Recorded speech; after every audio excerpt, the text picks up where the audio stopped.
एक रेलगाड़ी का पहिया 6 चक्कर प्रति सेकंड लगा रहा है। यानी कि हमको स्मॉल एन यानी आवृत्ति दी गई है। और कितनी दी गई है? 6 चक्कर प्रति सेकंड। ब्रेक लगाने पर वह 12 सेकंड में रुक जाता है। समय कितना लेता है? स्मॉल टी का मान है 12 सेकंड। ब्रेक द्वारा उत्पन्न कोणीय मंदन कितना है? कोणीय मंदन यानी कि एल्फा, और एल्फा का मान हमको ज्ञात करना है। कोणीय त्वरण का मान धनात्मक होता है, जबकि कोणीय मंदन का मान कैसा है? ऋणात्मक होगा।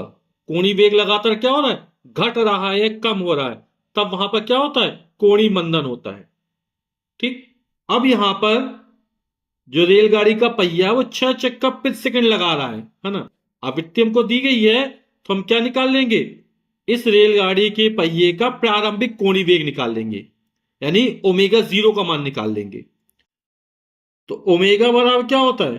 2 पाई एन। और प्रारंभिक कोणीय वेग निकाल रहे हैं तो ओमेगा जीरो लिख देंगे। 2 पाई का मान कितना होता है? 3.14। और स्मॉल एन का मान हमको दे रहा है 6 चक्कर प्रति सेकंड। तो 6 दूनी 12, और 12 × 12 = 48 की 8 हाथ लगी 4, 12 कम 12 4 16 की 6 हाथ लगी 1, बात ये 36 और 1 37। दो स्थान में दशमलव लगाएंगे। 37.68 और कोणीय वेग का मात्रक रेडियन प्रति सेकंड। तो यानी प्रारंभिक कोणीय वेग निकाल लिया है ना।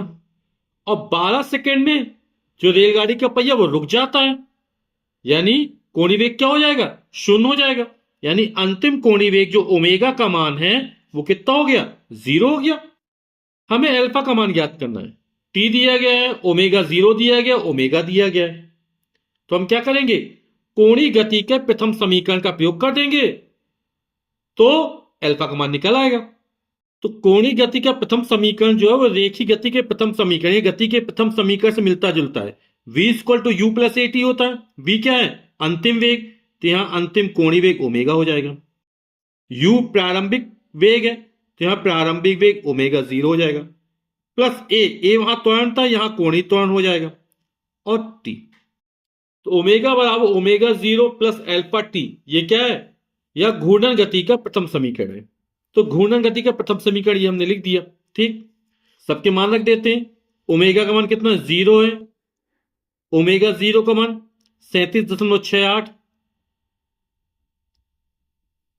अल्फा का मान हमें ज्ञात करना है, कोणित मंदन, और टी का मान है 12। तो इसको तब ले माइनस हो जाएगा, तो -12 अल्फा बराबर हो जाएगा 37.68। तो अल्फा का मान निकल आएगा 37.68/12 माइनस। यहां पे हम देखेंगे कि 6 दूनी 12 और 12 में इसका गुणा किया तब इतना आया था, है ना। यानी कि इस गुणनफल में जब हम 12 का भाग कर देंगे 3.14 आ जाएगा। तो 37.68 में जब 12 का भाग करें कितना आ जाएगा? 3.14 माइनस का। और माइनस चिन्ह ये प्रदर्शित कर रहा है कि कोणीय वेग लगातार क्या हो रहा है? कम हो रहा है। यानी कि क्या हो रहा है? कोणीय मंदन हो रहा है। तो कोणीय मंदन का मान कितना हो जाएगा? 3.14 रेडियन प्रति सेकंड स्क्वायर। ठीक। तो उत्तर हो जाएगा ब्रेक द्वारा उत्पन्न कोणीय मंदन 3.14 रेडियन प्रति सेकंड स्क्वायर है। और यही हमारा उत्तर हो गया।